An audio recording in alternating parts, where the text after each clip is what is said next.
This is the highest award from the Academy to Stan Atkinson.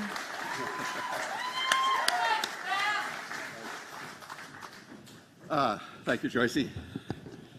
You going to give me something?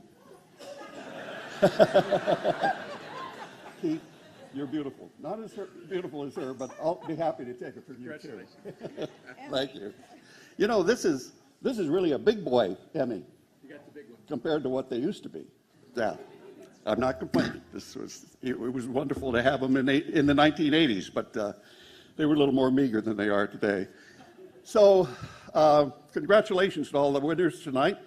Like Wayne Friedman says, you get a tingle up your leg if you win. It is exciting.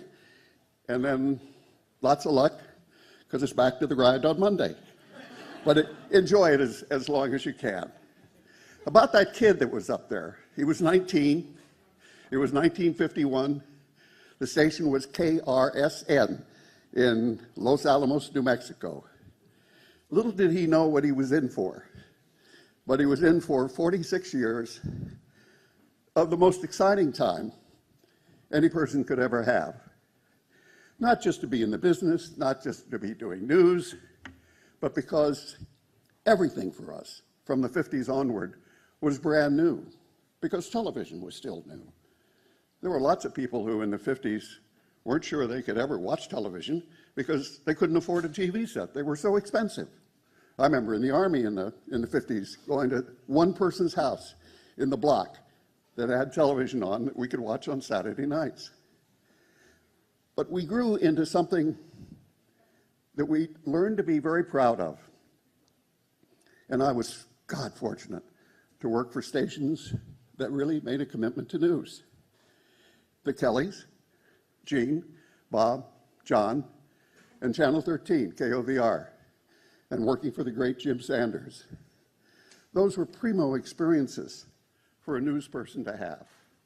For the Kellys and Channel 3, they learned very quickly that what made money, what made them a success, economically and ratings-wise, was to make a good product. Hey, corporate America in television, you make a better product, you spend a little money, you'll do better, believe me.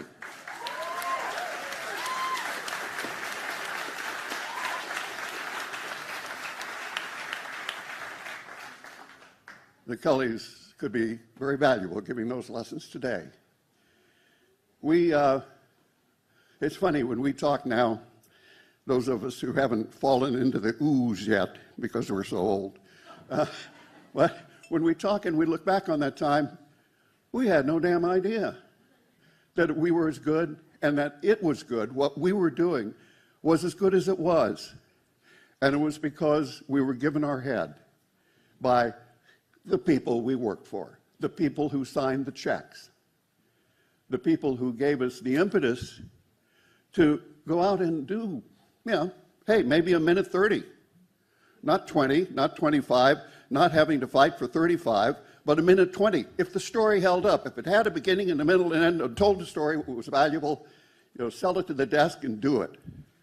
That was what television used to be like.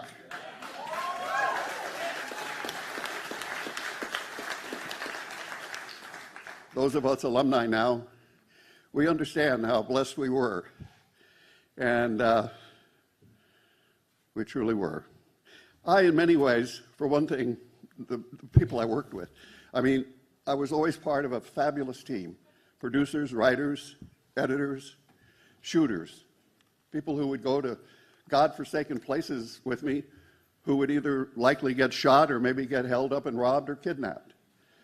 But nevertheless, they were gung-ho to do what we did. And the women.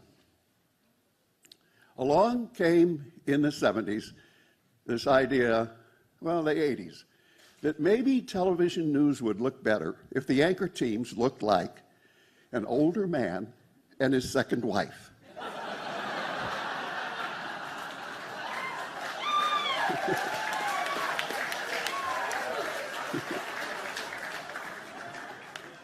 How is it that women screamed louder and laughed louder than anybody else? Yeah, and you know something? I think it worked. It was a hell of a lot more interesting than just one old guy sitting out there, or one young guy sitting out there reading the news. And then there was the evolution of the two guys.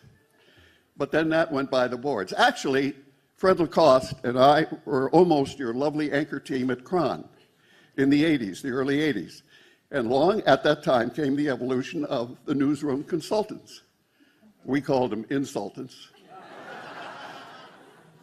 And that was where the idea came that maybe male anchors, maybe we should try something different.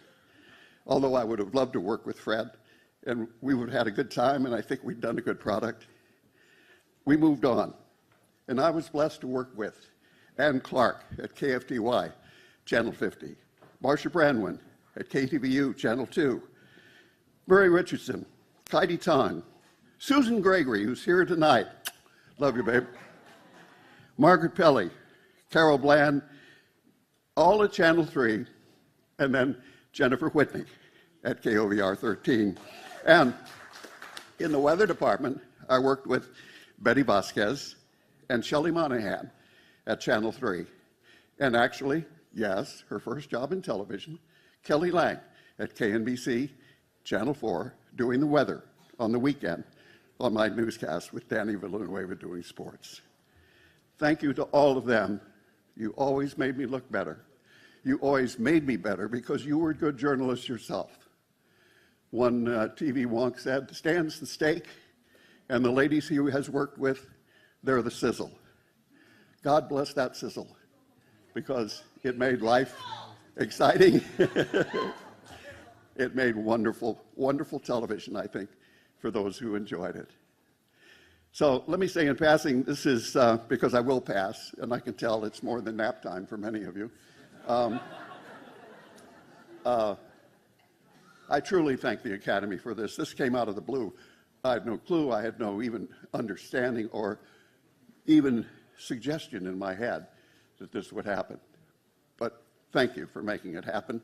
And my family, my 6 kids, we miss Lance. You saw pictures of him. At 34, he died suddenly with no explanation. He was a healthy boy, we thought. At the age of 34, he's still with us every day. But we have a big and vibrant and loving family. 6 kids, 16 grandkids, and 6 grades. And they all think that this is pretty cool.